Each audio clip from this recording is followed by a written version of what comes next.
So my name's Nicole Evans, and I'm a professor at Goldey-Beacom College. It's in Pike Creek, if you've never been there, not too far from here.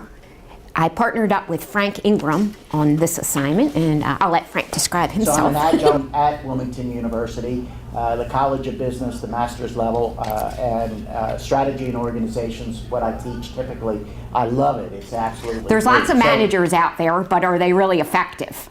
So we're going to get into a lot of different styles and examples today that really focus on being more effective as a manager.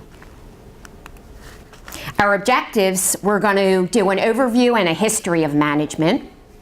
We're going to talk about both traditional management styles and non-traditional management styles.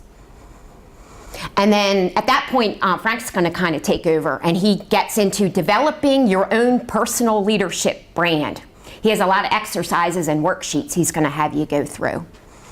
And then Frank's going to talk about having goal-directed drive and building a law of legacy. So this shows the management process. It starts out with planning.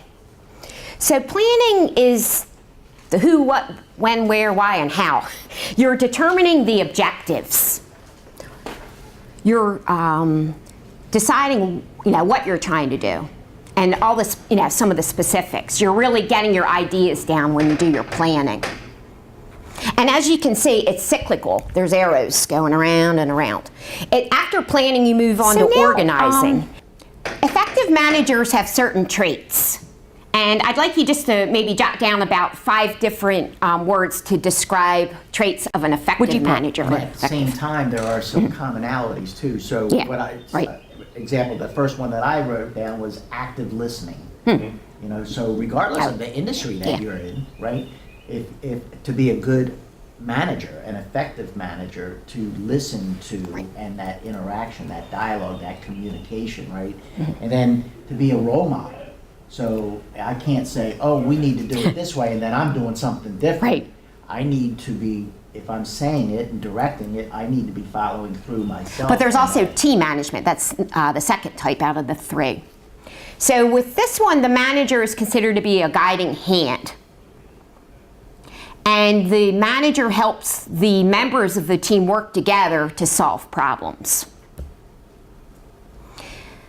The manager doesn't dictate specific policies with team management. And the rewards are received by the entire team when they reach the goals.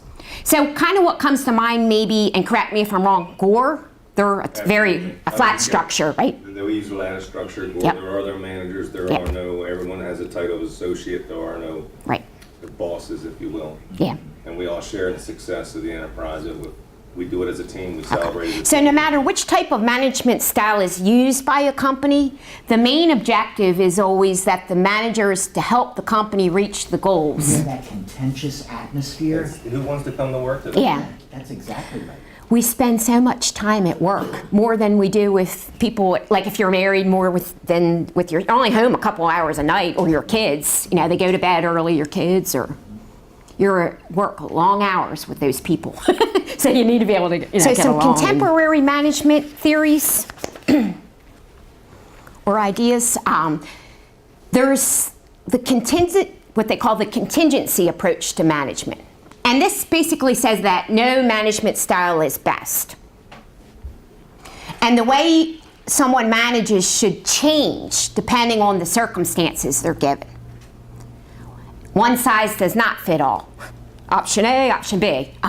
So the way you manage, it says, should change, is contingent upon the circumstances. Hence, contingency approach. So at the top, it just says, different situations require the use of different management styles. A good manager will be able to, and there's 4 bullet points up there. The good manager can develop flexibility and be able to use any of the styles. So this would be a good style to use when the group is stuck, if it's in a rut, or maybe sometimes in companies the status quo needs to be challenged a little bit to take it to the next level. What is your life's direction? Take a minute to think about that. Your mission, how will you reach your purpose?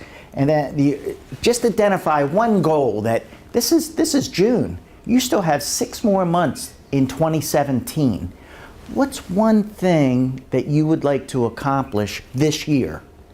And write it down there. And then the nice thing about the SMART acronym there is then you chunk it down, meaning you identify sub-goals that supports that overall. Who's your inner circle, right? And then, do you have a list of your accomplishments? Because you guys are doing great things. Day in and day out, you're driving.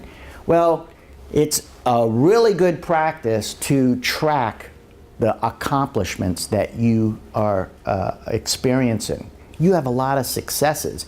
So it just keeps that positive mental attitude and outlook. So again, it's a worksheet for you to look at your convenience. Certainly will help direct your goal-directed behavior.